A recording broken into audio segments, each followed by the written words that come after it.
앞서 영상으로 보신 것처럼 이 스프로켓 쪽 부분, 이 부분이 이제 앞뒤로 이렇게 심하게 움직이고 이렇게 좌우로 이렇게 떠는 그런 상태로 이제 입고가 됐습니다.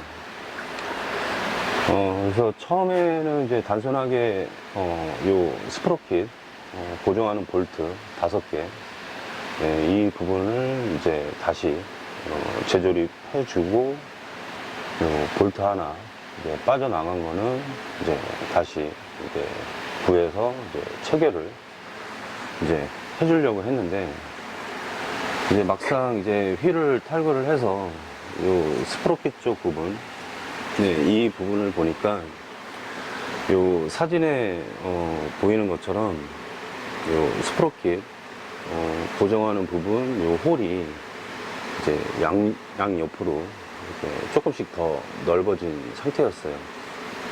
그래서 그 상태로 볼트 체결을 다시 해갖고 출고를 하게 되면 뭐 어느 정도 기간 동안은 괜찮을 수 있지만은, 이게 시간이 지나면 이 홀이 넓어진 것만큼 이게 또 스프로켓이 이렇게 또 움직일 수 있는 그런 확률이 좀 높아지기 때문에, 그렇게 되면 또다시 이 스프로켓 쪽 이 부분에도 데미지를 주게 되고, 이 휠 나사산 이쪽 부분에도 데미지를 주게 됩니다.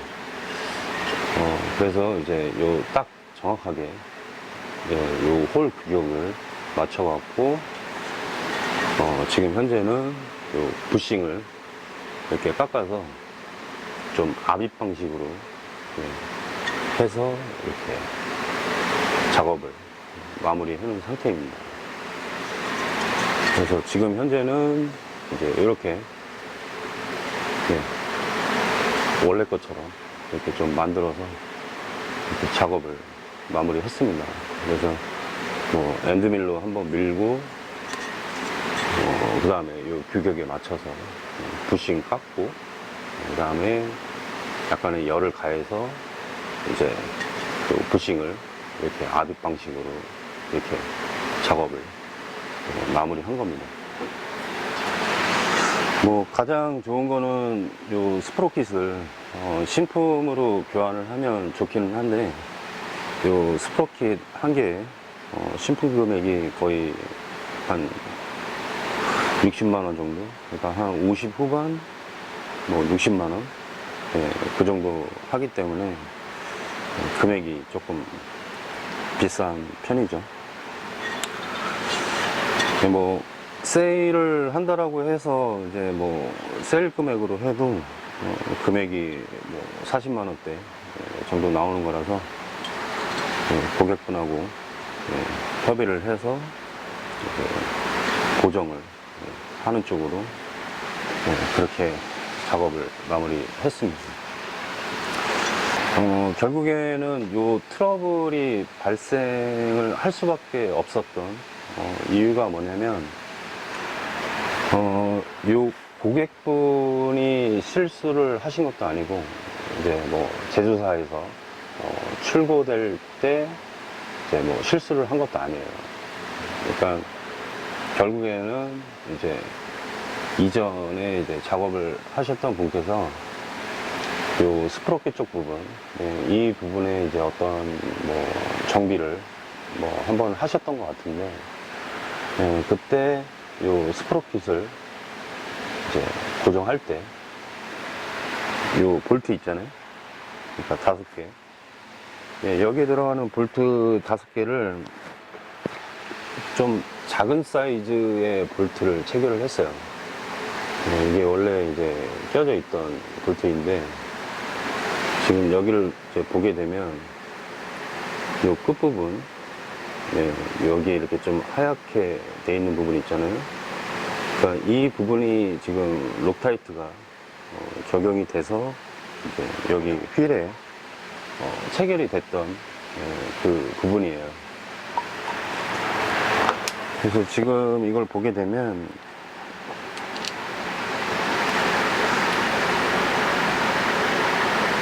이 하얀색으로 되어 있는 부분, 네, 이 부분만 사이즈를 좀 재보면 대략 한 이 정도 되죠. 이거밖에 안 돼요. 한 10mm, 10mm, 11mm, 그 정도밖에 이제 요 안쪽 나사산에 체결이 된 겁니다. 근데 요 스프로켓 쪽 부분이 이제 벨트 구동이 되는 부분이라 이제 뒷바퀴를 돌려주는 뒤쪽 스프로켓인데, 요 10mm 정도밖에 이제 체결이 안 돼 있다 보니까 이게 이제 진동이나 이제 이런 걸로 인해서 이제 조금씩 풀린 거예요. 그러니까 록타이트를 뭐 좀 강한 걸로 이렇게 발라서 체결을 했다고 하더라도 요 볼트가 이제 일정 부분 체결이 돼야 되는 깊이가 있는데, 그게 이제 좀 미달이 된 거죠. 그걸로 인해서 요 스프로킷 쪽 트러블이 발생을 한 겁니다. 요 볼트를 이제 한번 볼게요. 그러니까 이게 기존에 이제 장착이 되어 있었던 볼트고, 이게 이제 신품 볼트예요. 그러니까 요 48, 요 스프로킷에 적용되는 볼트 사이즈입니다. 원래 거. 이렇게 딱 육안으로 봐도 벌써 틀리죠. 이게 이제 볼트 사이즈를 이제 한번 볼 건데,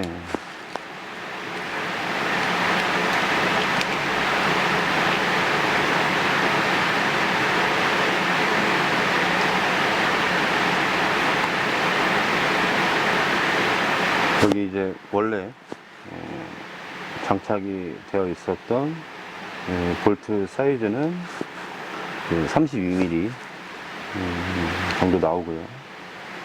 그리고 원래 순정 볼트 사이즈는 43mm 정도 나옵니다.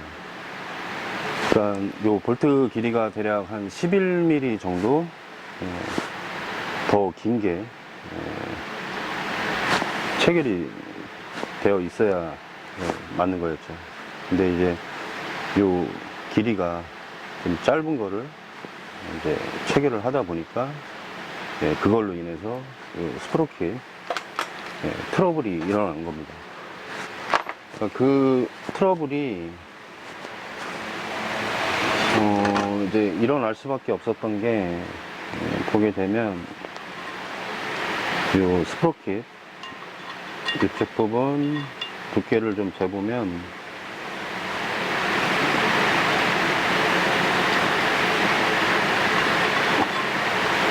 요 스프로킷 쪽 이제 요 부싱을 이제 압입을 했잖아요.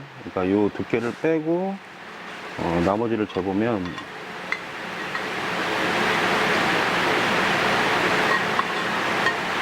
한 12mm 정도 나옵니다. 그러니까 요 두께가요.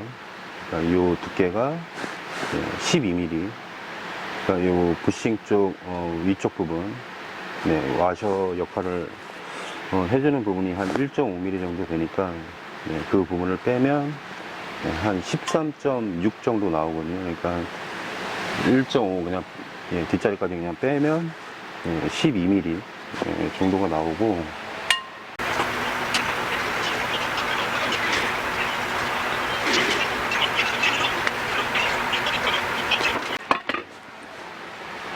그 다음 이제 요 영상으로 보이는 것처럼 요 안쪽 부분이, 그러니까 나사산이 요 초반 초입부부터 나사산이 있는 게 아니라 요 안쪽에 좀 일정 부분 홀이 있습니다. 그러니까 홀이 요 깊이가 대략 한 6mm에서 7mm 정도 돼요.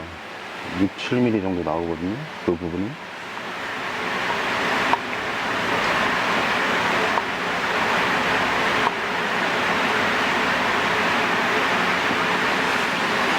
한 6.5에서 뭐 한 7, 요 정도 나올 겁니다. 대략 7mm. 뭐, 나사산 시작되는 부분까지 조금 더 깊게 들어가면은 한 8mm까지도 지금 나오는 상태예요. 네, 그러면은 요 와셔를 끼고 이제 계산을 해보면 이제 몇 미리가 이제 요 휠에 체결이 되는 건지 이제 알 수가 있잖아요. 그러니까 12mm에 뭐 한 7mm 정도라고 만약에 가정을 하면 19mm죠. 그러니까 19mm. 그러니까 요 와셔를 끼고 와셔를 낀 상태에서 이제 볼트 길이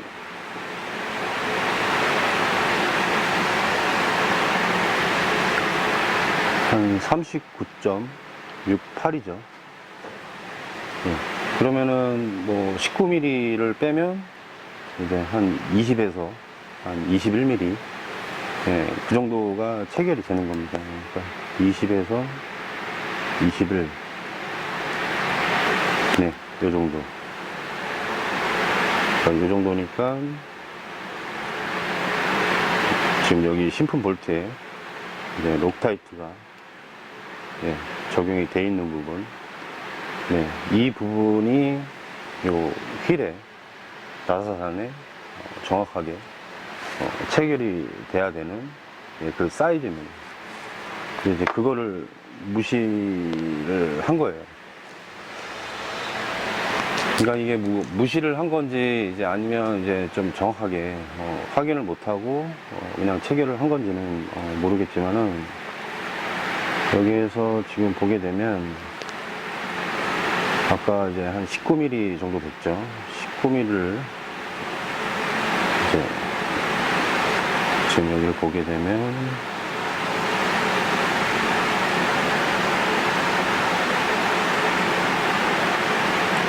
한 29, 그러니까 29mm 정도 나옵니다.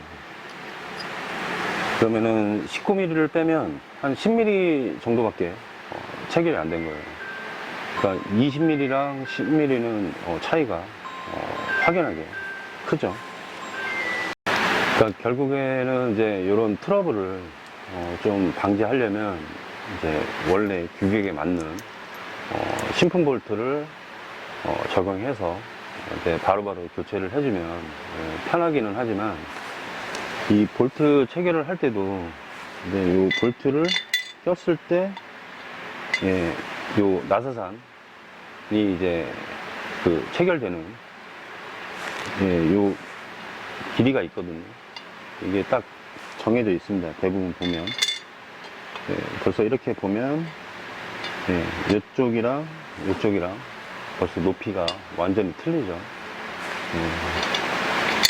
다른 쪽으로 옮겨도 마찬가지예요.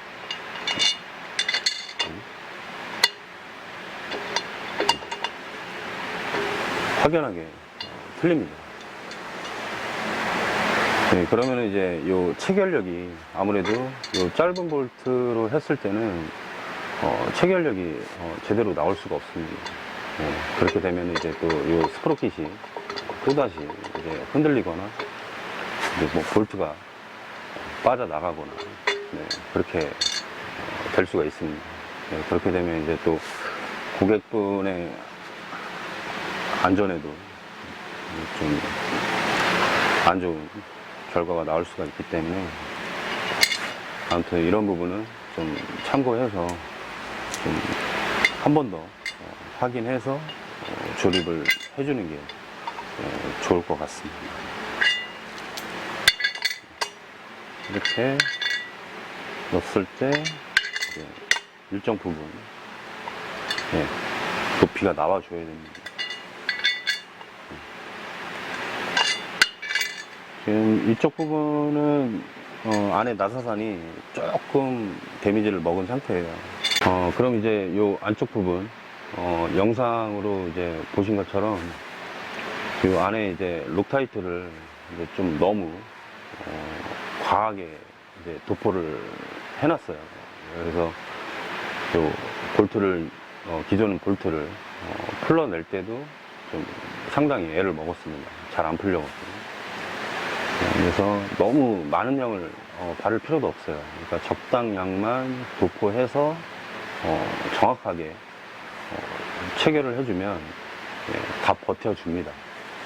근데 이제 너무 이제 록타이트를 고강도 록타이트를 이제 너무 많이 도포해서 해버리면 그걸로 인해서도 오히려 요 나사산 컨디션이 나빠지기도 합니다.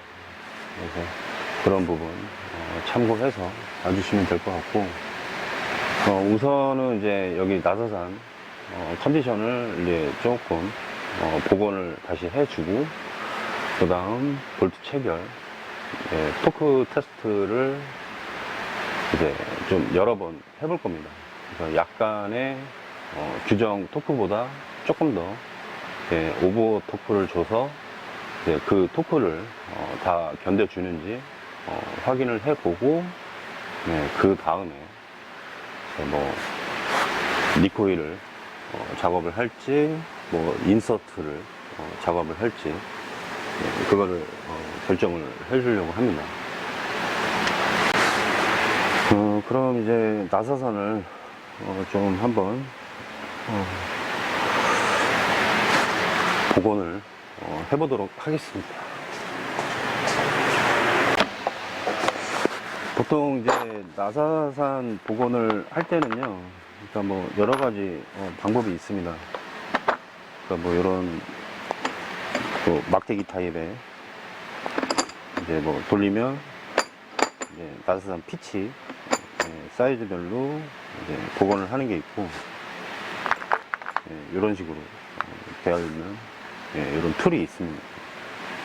그래서 뭐 이런 거 하나쯤 갖고 계시면 이제 뭐 이쪽은 이제 인치고 이제 뭐 미리 이런 식으로 구성이 되어 있는 건데, 이게 가장 많이 쓰는 이제 사이즈 그 툴입니다. 아무튼 요거를 16분의 7, 그 다음 피치는 14, 요걸로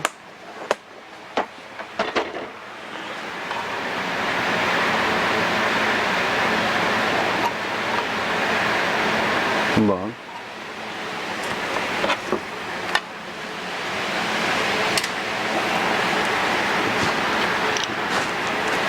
작업을 한번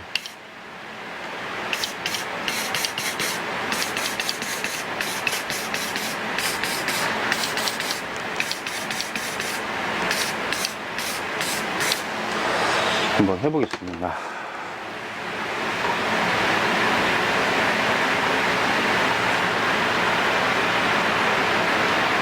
벌써 이렇게 어느 정도 이렇게 돌아가줘야 되는데, 록타이트를 너무 많이 발라놔서 초반부터 들어가는 게 수월치가 않네요.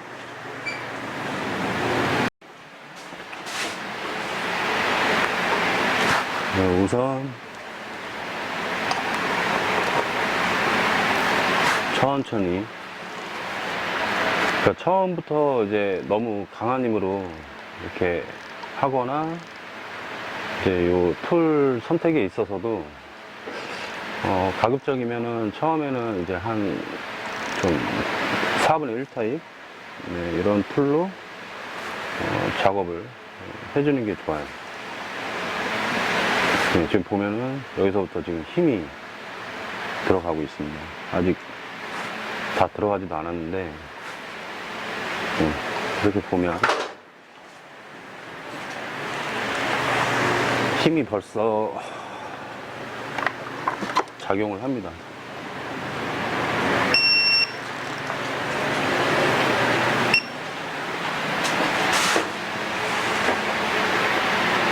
아직 얼마 이제 들어가지도 않았는데 힘이 제법 들어가고 있어요. 우선 토크 값을 최대치로 해놓고 한번 조여 보겠습니다. 그러니까 뭐 대략 90도 까지 기준 했을 때 얼마 정도 어느 정도의 이제 힘이 들어가는지를 한번 볼게요.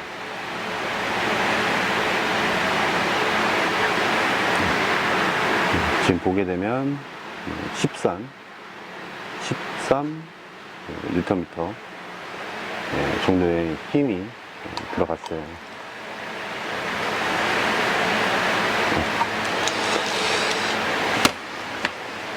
이거는 우선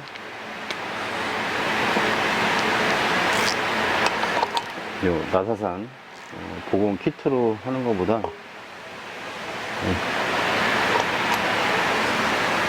얼마 들어가지도 않았습니다. 얼마 들어가지도 않았는데 벌써 이렇게 안에 있던 록타이트 뭐 이런 이물질이 벌써 많이 떴어요.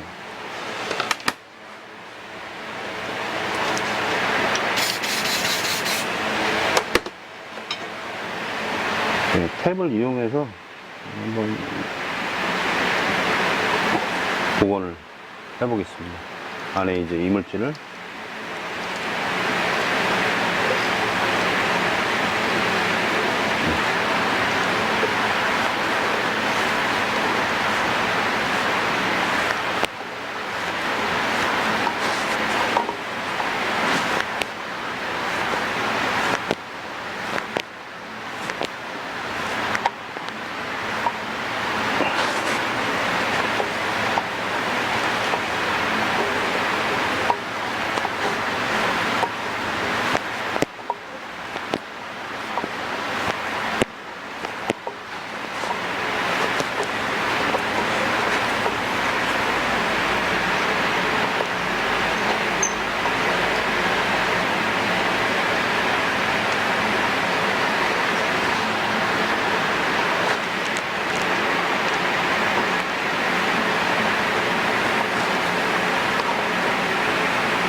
이렇게 이물질이 나왔죠.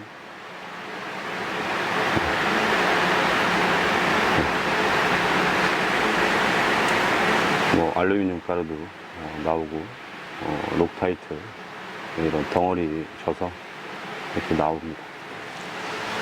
그러니까 록타이트를 너무 많이 바를 필요는 없어요.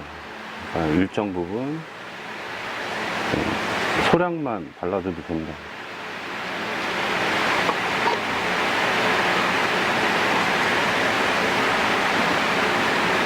그러니까 이 상태로 신품 볼트를 그냥 바로 뭐 또 임팩으로 이렇게 조이거나 하게 되면 결국엔 요 휠이 데미지를 먹게 됩니다. 그래서 요 휠이 데미지를 먹게 되면 이제 뭐 결국엔 뭐 니코일이든 뭐 인서트든 뭐 이런 다른 방법으로 작업을 해주던지 아니면 이제 결국엔 휠을 교체를 해야 되는 그런 상황까지도 발생할 수 있어요. 그래서 이 휠 같은 경우는 금액대가 100만 원이 넘기 때문에 금액이 상당합니다.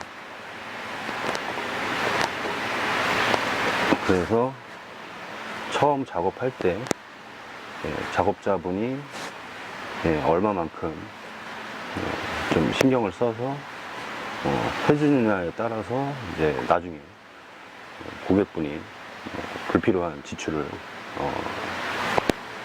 안 해도 되고, 그렇지 않으면은 이제 쓸데없는 돈이 나가게 되는 겁니다. 결국에 고객분 주머니에서 지출을 안 해도 되는 불필요한 돈이 나가는 거죠.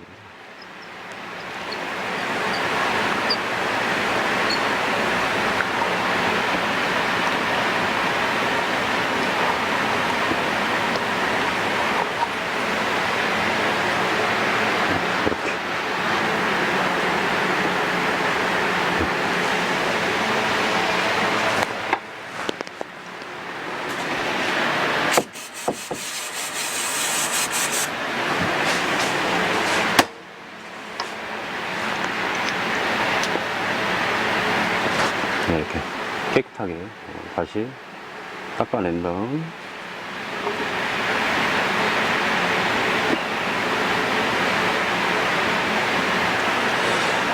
그리고 이거는 그냥 뭐 제 개인적인 생각이지만 보통 바이크를 타시는 분들이 좀 다 그런 건 아니지만 일부 라이더 분들이 어쩔 때 보면은 요 바이크를 그냥 단순한 장난감으로 생각하고 타시는 분들이 좀 많더라고요. 근데 제 개인적인 생각은 요 바이크 같은 경우는 굉장히 차보다 더 어떻게 보면 위험한 탈 거예요. 두 바퀴죠. 위험한 두 바퀴. 그러다 보니까 요 위험한 두 바퀴를 가지고 좀 작은 정비 실수가 이어지게 되면 결국엔 그게 그냥 뭐 가벼운 접촉사고나 뭐 이런 경미한 사고로 이어지는 게 아니라 요 정비 실수 하나가 결국에는 큰 사고로 이어질 수도 있습니다. 그래서 뭐 고객분의 안녕과 고객분 가족들의 안녕을 위해서라도 요 이륜차 정비, 그러니까 요 바이크 정비 같은 경우는 어떻게 보면은 차보다도 좀 더 신경 써서 좀 꼼꼼하게 좀 정비를 해줘야 됩니다. 뭐 그렇다고 이제 자동차가 사륜 자동차가 뭐 안전하다는 건 아닙니다. 뭐 차도 굉장히 위험한 탈 것이죠. 뭐 비행기도 위험하고 다 위험하죠. 근데 자동차 같은 경우는 결국에는 운전자를 보호해 줄 수 있는 안전장치가 어느 정도 갖춰져 있잖아요. 뭐 에어백도 있고 뭐 기타 그 전기장치, 뭐 전자장치라든지 뭐 이런 것들도 굉장히 많이 발달돼 있고, 그다음 뭐 운행 중에 바퀴가 내 짝이 다 빠지더라도 살 수 있는 확률, 그러니까 그런 확률이 좀 높아요. 뭐 그렇다고 해서 뭐 자동차도 100% 다 안전한 것만은 아니죠. 그거는 이제 약간 호불호가 갈릴 수 있는 거라 뭐 제가 뭐라 할 수는 없는 건데, 결국엔 자동차도 마찬가지예요. 그 정비 실수로 이어지는 경우가 뭐냐면 모든 볼트를 다 뭐 토크렌치로 손으로 다 조립을 해줄 수는 없을 거예요. 그러니까 볼트 개수도 굉장히 많고, 좀 부품 자체도 무겁고 하다 보니까 결국에 이제 좀 빨리빨리 조립을 해야 되는 상황에서 이제 임팩을 주로 많이 사용을 하는데, 그 임팩 사용을 하면서 생기는 요 볼트 데미지, 그러니까 나사산의 컨디션, 뭐 볼트의 컨디션, 그런 것들이 결국에는 좀 문제가 더러 생겨요.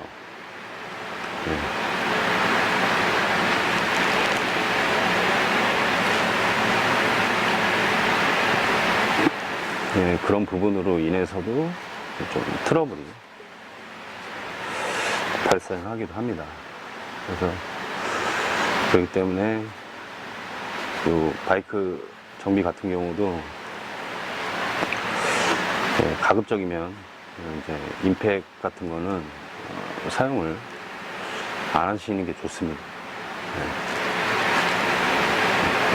손으로 이렇게 조여보고 느껴보고 그 다음 보정해주고, 그러고 난 다음 마지막에 이 규격에 맞는 토크값을 적용을 해서 토크렌치로 조여주고, 그게 좀 중요하다고 봅니다. 그러니까 저도 이제 정비를 하면서 솔직히 막 임팩으로 하고 싶은 막 이런 생각이 안 된다면 거짓말입니다. 막 하고 싶을 때도 있어요. 왜냐면 임팩을 사용을 하게 되면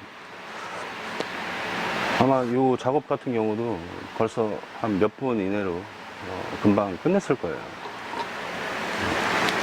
근데 그렇게 하면 이제 요 휠이나 볼트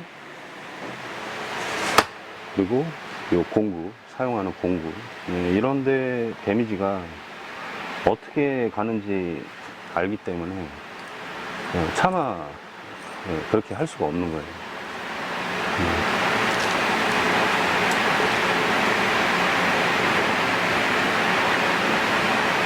아까 처음에 이제 요 나사산 복원하는 부분 토크렌치로 제가 그 현재 상태를 한번 보여드렸잖아요. 그러니까 이 토크값이 어느 정도 적용이 되는지 한번 봤는데 그 토크값이 이제 요 스프로킷 고정하는 볼트 토크값에 비례를 하면 한 10분의 1 정도 수준이에요. 그러니까 10분의 1, 10분의 2 정도 아마 될 건데 그 힘이. 근데 그 상태에서 만약에 이제 좀 빠른 속도로 임팩을 이용해서 빠른 속도로 확 조여버리면 이게 문제가 왜 생기냐면 이게 손으로 조이는데도 불구하고 요 공구라든지 요 볼트도 마찬가지고 요 알루미늄, 요 휠, 요 나사산 있는 부분이 이 표면 온도가 급상승하게 돼요. 생각보다 높은 온도가 됩니다. 이게 좀 뻑뻑하게 들어가면 손으로 조였을 때도 예를 들어서 이게 이제 일정 부분 가다가 어떤 이물질이나 나사산 컨디션이 안 좋아서 이렇게 조이다가 이제 어느 정도 힘을 받으면서 조이게 되면 그때부터 열을 굉장히 빨리 받아요. 특히나 알루미늄은 또 열 전도가 빠르기 때문에 더 빨라집니다. 그러니까 이게 고착이 될 확률이 좀 많아져요. 그래서 뭐 나사산의 데미지도 분명히 줄 것이고 그렇기 때문에 이제 이거를 천천히 좀 조이는 건데 이거를 이제 만약에 임팩을 이용을 해서 빠른 속도로 조이게 되면 뭐 아마 체결은 되겠지만 요 다음번에 이제 풀러낼 때는 아마 그 작업자분은 마음을 단단히 먹고 풀러야 될 거예요. 그 볼트를. 결국에는 이제 풀러내다가 요 나사산, 요 휠 나사산이 뭐 데미지를 먹거나 이제 다시 조일 수 없는 컨디션이 돼버리면 결국에는 이제 그거는 누구 잘못일까요? 뭐 이전 작업자분이 분명히 실수를 한 건데 결국에는 그 현재 트러블이 일어난 상태로 작업을 하시는 분, 그 작업자분이 결국에는 모든 걸 안고서 이제 작업을 해야 되는 거거든요. 그거를 이제 좀 이해를 해주시는 고객분을 만나면 그 작업자분께서는 이제 좀 수월하게 작업을 할 수도 있겠지만 뭐 그렇지 않고서 이제 원래 멀쩡한 거를 왜 여기서 풀러내다가 문제가 일어났냐 라고 하면 정말 그럴 때는 할 말이 없습니다.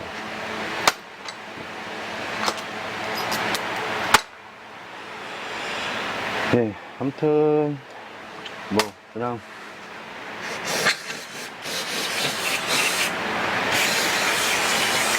주저리 그냥 이런저런 얘기를 해봤고요. 그럼 요 상태로 한번 이제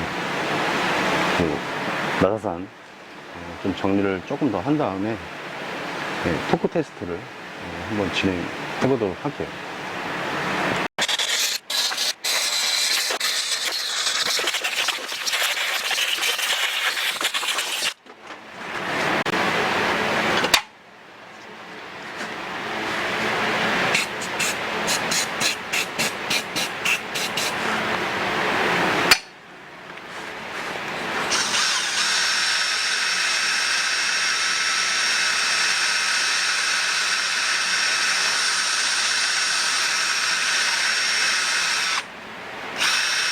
우선 요 나사산 이쪽 부분 이물질을 최대한 전부 다 제거를 하고 작업을 해야 됩니다.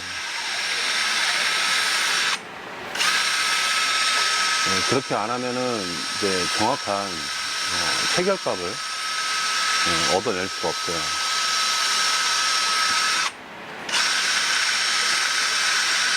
그리고 스프로키 쪽에 적용되는 토크값 같은 경우 한 108Nm 정도 되거든요. 근데 지금 이제 한 120Nm 정도를 적용해서 한번 줘볼 거예요. 약간의 오버 토크를 한번 줘볼 건데, 그게 왜 그러냐면 오버 토크를 조금 줬을 때 그거를 못 버텨주면 결국에는 나사산 이쪽 부분에 재작업을 해야 되는 걸로 판단을 해야 됩니다.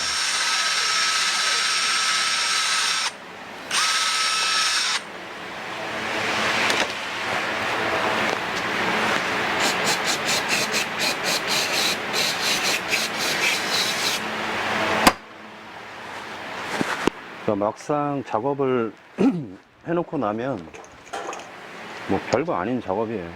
뭐 솔직히. 근데 이제 요 작업 과정이나 이런 것들이 고객분들이 생각하시는 것처럼 그렇게 간단하지 않은 경우도 좀 있어요.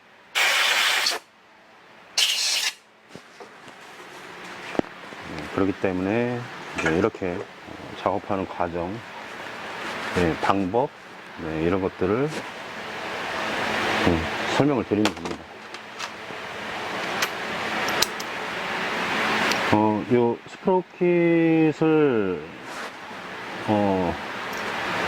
장착하고 볼트 체결 테스트를 해보면 좋겠는데, 요 신품 볼트에 이제 록타이트가 이미 다 적용이 되어 있는 거라서 우선 원래 껴있던 볼트, 이 짧은 볼트를 이용을 해서 한번 조여 보겠습니다. 이렇게 손으로 끝까지 다 들어가죠.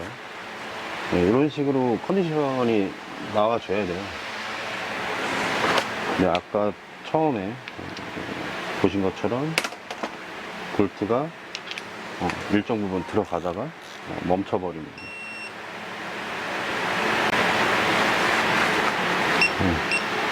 이렇게 토크값은 120 Nm를 주고서 한번 조여 볼 겁니다. 또 5군데 전부 다 토크값을 버티는지.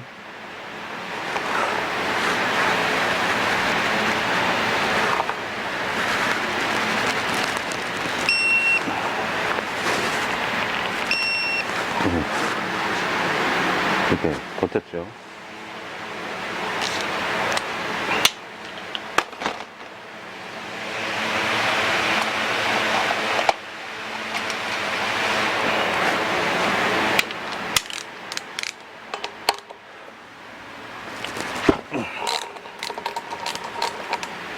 약간의 오버 토크를 주는 이유가 뭐냐면, 뭐 결국에는 이제 뭐 또 다른 곳에서 만약에 이제 정비를 하다가 임팩으로 조일 수도 있는 거거든요. 그래서 이제 뭐 좀 120 이상의 뭐 과토크로 조인다라고 하면 그거는 좀 문제가 심각해지지만은, 그래도 임팩을 사용을 해서 좀 요령껏 일정 토크를 좀 줘가면서 조인다라고 하면 그러면은 이제 그 정도까지 이제 버티는지 그냥 한번 보는 거죠.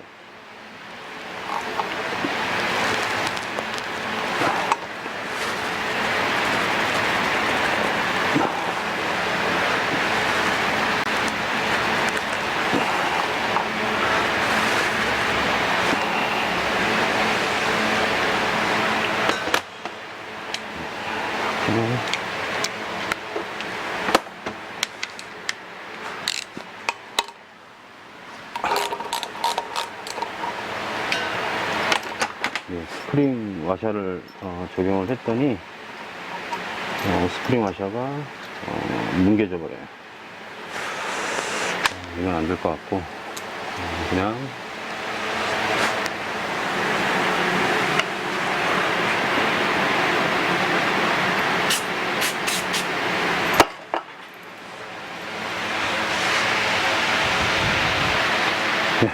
그냥 와셔만 적용을 해서 한번 조여볼게요. 안 될 것 같습니다.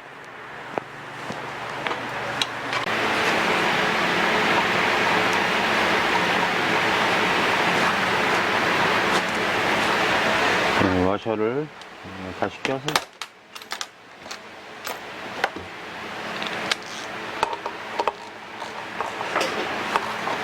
한번 조여보겠습니다.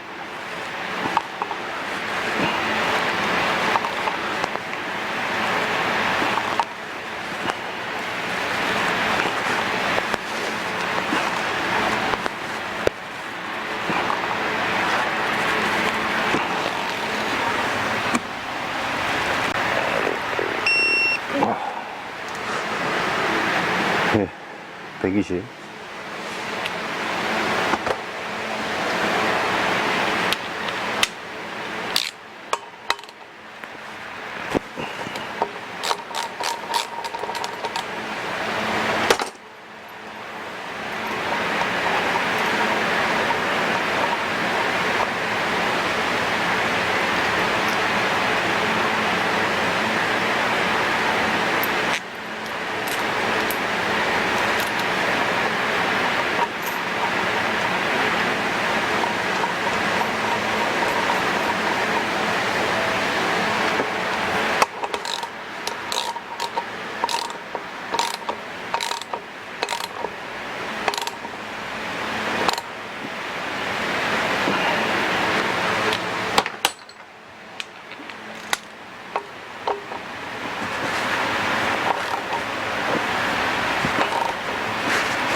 대기실.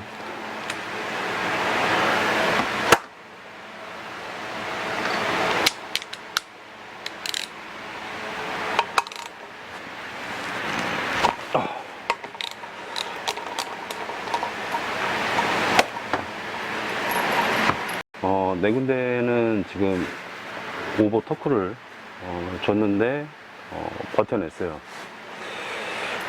근데 이제 제일 문제가 되는 부분, 요 볼트 한 개가 이제 빠져나간 부분.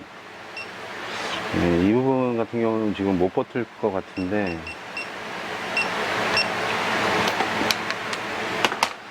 일단 토크 값을 조금만 낮춰서 한번 줘보겠습니다. 네, 일단 100 정도 토크 값을 줬는데 이걸 버텨줄지.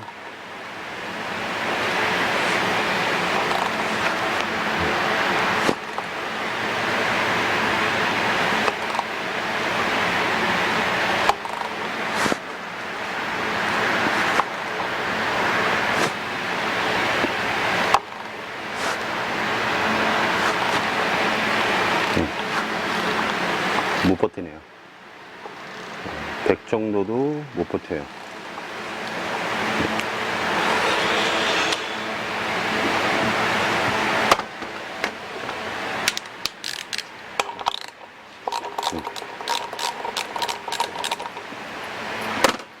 아사산이 데미지를 먹었습니다. 어쩔 수가 없네요. 방법이 없어요.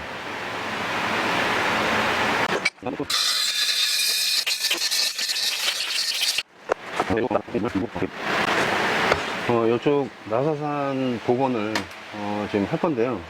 보통 나사산 복원을 할 때 보통 이제 이런 헬리코일, 헬리코일을 이용해서 작업을 하기도 합니다. 이런 식으로 이제 사이즈가 다 조금씩 다릅니다. 이런 헬리코일이 있고요. 조금 전에 보여드린 거는 이제 인치, 미리 헬리코일이고, 요게 이제 인치 헬리코일인데, 요게 이제 지금 요 휠 쪽, 거기에 맞는 헬리코일이에요. 16분의 7, 14 코일인데, 지금 요 바이크 같은 경우 요 헬리코일을 적용을 해야 될 것 같아요. 왜 그러냐면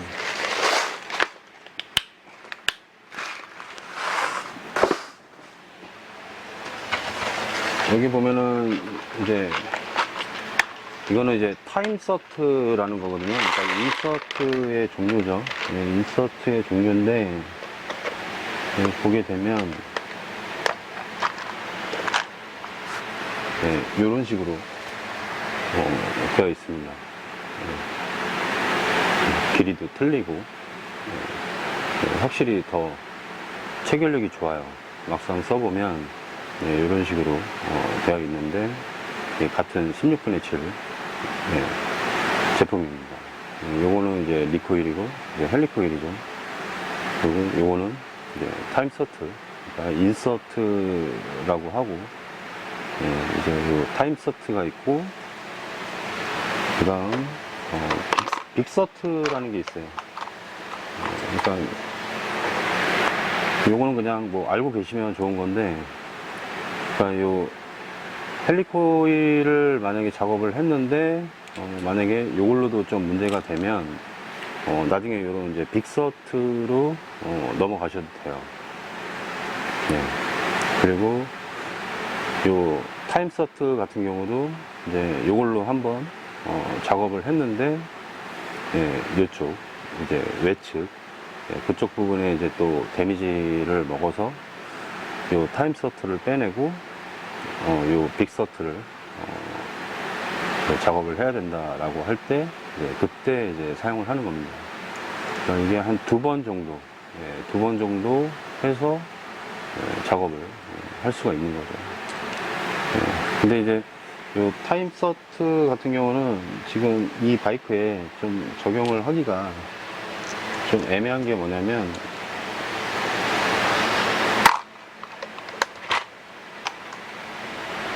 요 끝부분이 이제 턱이 있거든요.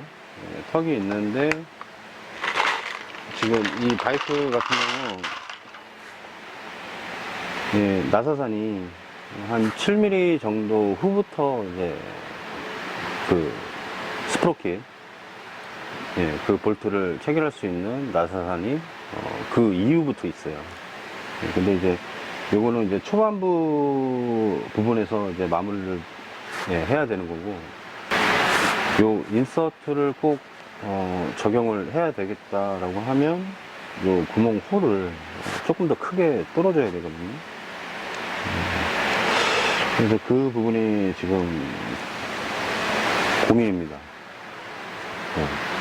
왜냐면은 생각보다 구멍을 좀 크게 뚫어야 돼요. 이 부분 같은 경우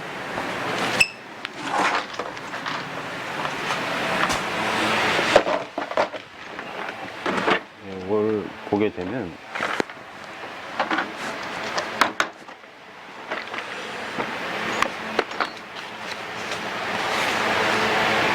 이런 식으로 이제 그 타임서트, 그러니까 인서트를 작업을 할 때 이제 사용하는 툴이에요. 그리고 이게 툴이 있는데 크기 때문에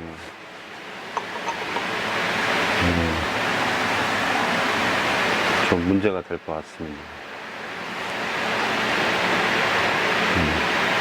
그 휠 끝부분, 이쪽 부분도 이렇게 조금 더 얇아지고 좀 데미지를 줄 수도 있을 것 같아요. 아무래도 데미지를 먹을 수 있는 확률이 조금 있어 보여서 좀 고민입니다. 일단 이거는 우선 니코일을 한번 작업을 해서 버텨주면 그걸로 작업을 마무리를 해보고, 그래도 만약에 못 버틴다 라고 하면 추후에 이 코일을 빼내고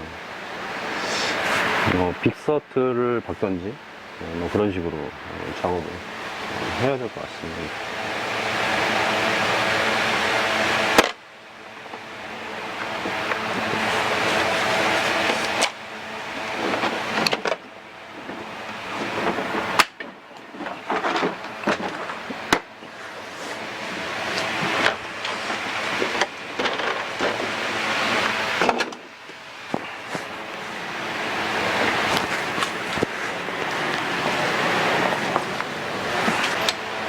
우선 얼마만큼 드릴링을 해야 되는지 한번 확인을 해보고,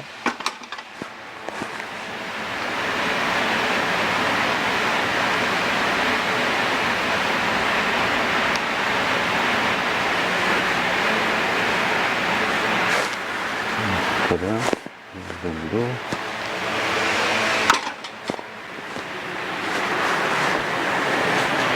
휠 안쪽에 구멍이 뻥 뚫려 있는 타입이긴 한데요. 그래도 요거를 항상 한 요 정도까지만 드릴링은 해보려고 합니다.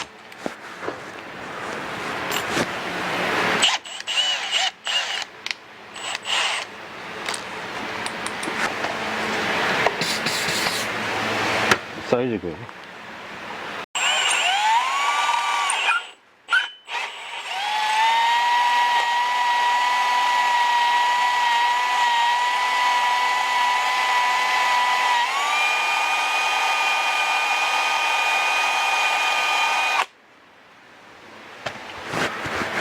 네, 이 드릴링을 다 했고요.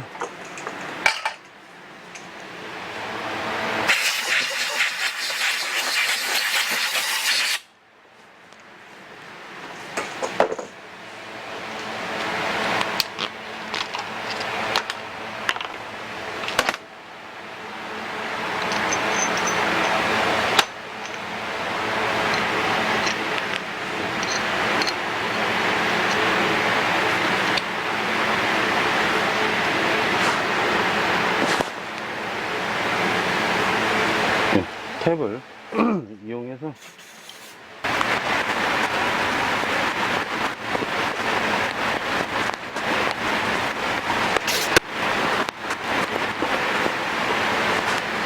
이게 또 탭을 낼 때도 이렇게 너무 무리하게 좀 힘을 받는다고 해서 이제 너무 강한 힘으로 이렇게 돌려버리면 탭이 부러지는 경우가 있어요. 좀 볼트 두께가 있는 그런 사이즈 같은 경우는 좀 그런 일이 좀 드문데, 좀 작은 볼트 사이즈 뭐 5mm, 6mm, 뭐 8mm 요 정도 규격의 니콜 작업을 하거나 이럴 때는 정말 조심해야 됩니다. 한 방에 부러져요, 한 방에.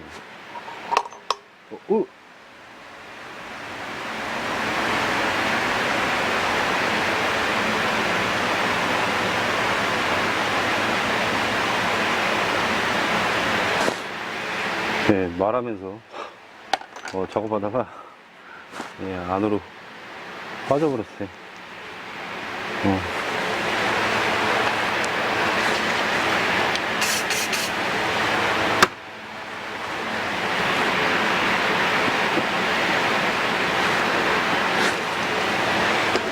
네, 아무튼 이런 작업을 할 때 좀 조심히 작업을 해 주세요.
이제 니코일 작업을 하기 위한 기본 준비는 다 끝냈습니다.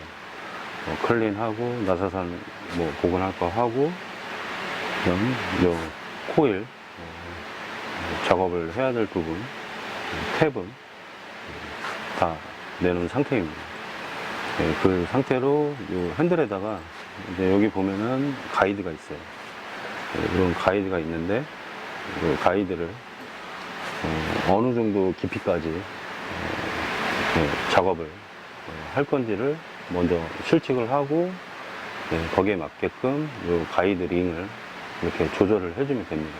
여기에 보면은 육각 볼트, 그 팩스 렌치로 이제 돌려서 위치 조정을 하고, 그 다음 고정을 한 다음, 그 다음 작업을 해주면 됩니다. 그래서 이쪽에다가 록타이트 적용을 좀 해줬고요. 그 다음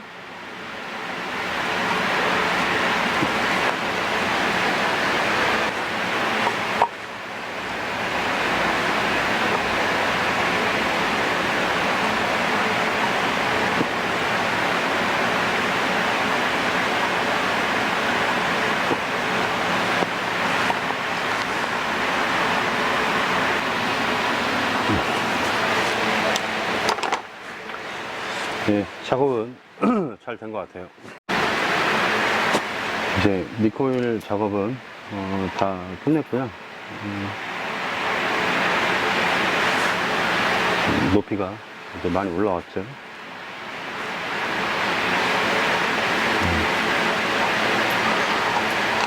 잘 들어갑니다. 탱을 제거를 안 해줬는데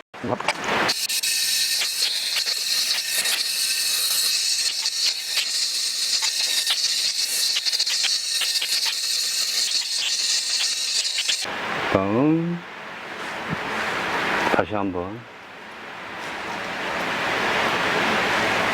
톡값을 줘서 버텨내는지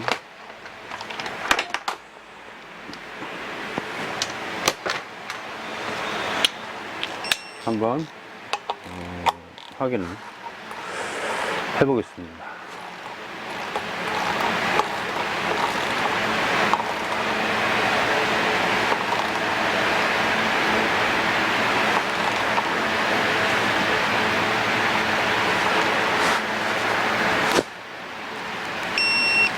한번 토크 값을 버티는지 한번 볼게요. 네, 일단 규정 토크 값은 버텨줍니다. 네, 여기에서 네, 오버 토크를 한번 해볼 건데요.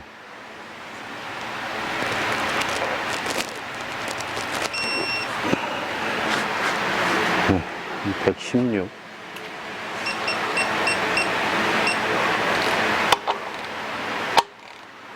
뭐 이렇게까지 해볼 필요는 없는 건데,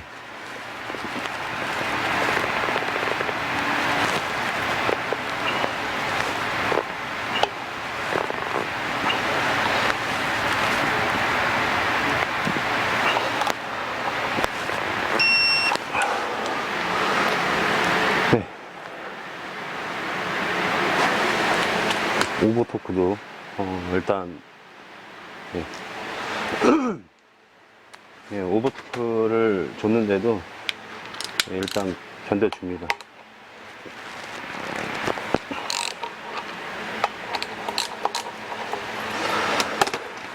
그러면은 일단 리코일 작업만으로도 일단 예, 문제는 없어 보이고요.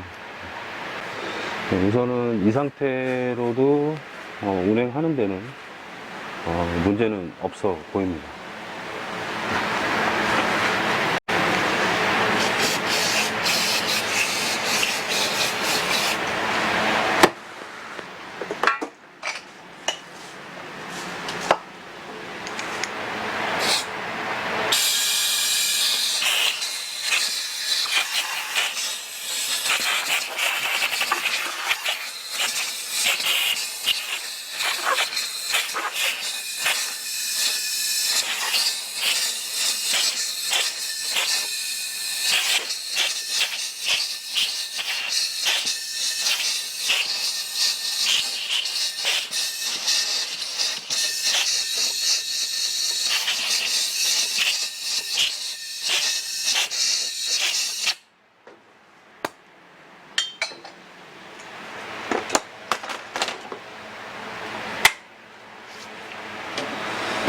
그러면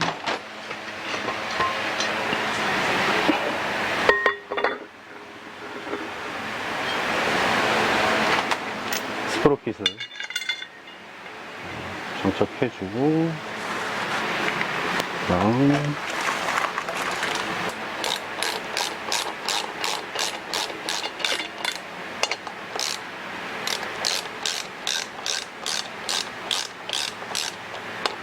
이 볼트를 조일 때도 결국에는 이제 좀 빠른 속도로 작업을 하려면 임팩을 쓰면 좀 금방 할 수 있어요. 근데 그렇게 되면 앞서 말씀드렸듯이 요 나사산 컨디션이랑 이런 거를 정확히 알 수가 없게 됩니다.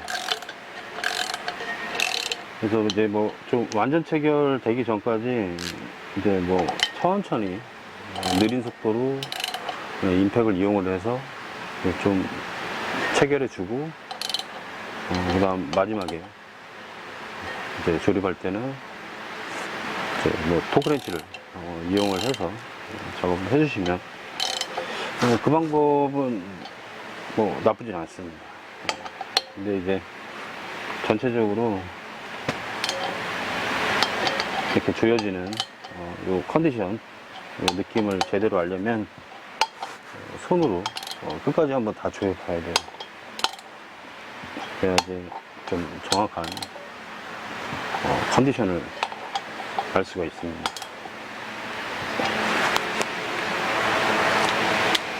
톱밥을 줄 때는 이제 너무 한 번에 다 주는 것보다는 한 두세 번 나눠서 조여주는 게 좋아요.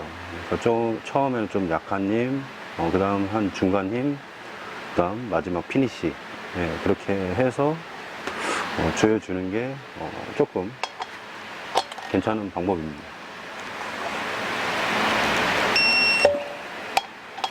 그리고 볼트를 조일 때는 약간 크로스, 이제 별 모양으로 이렇게 조여주시면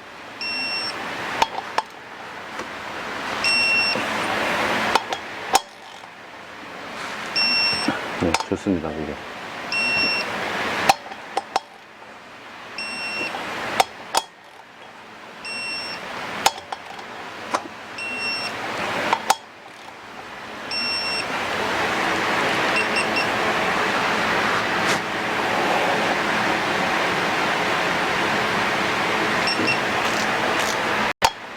마지막 피니쉬.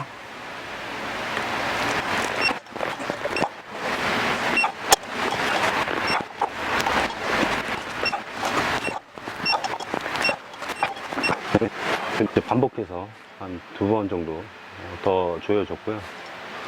네, 짱짱합니다.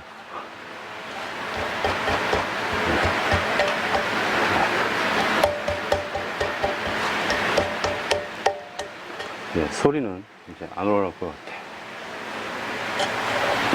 네, 움직이는 것도 없고, 네, 아주 좋습니다.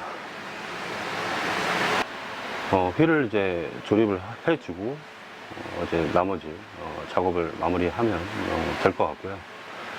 이제 뭐 요 트러블이 왜 일어났는지 이런 거에 대한 내용도 설명을 드려봤고, 그다음 요 볼트 체결하는 요령, 그다음 요 코일 작업하는 이런 방법까지도 그냥 같이 한번 설명을 드려봤습니다.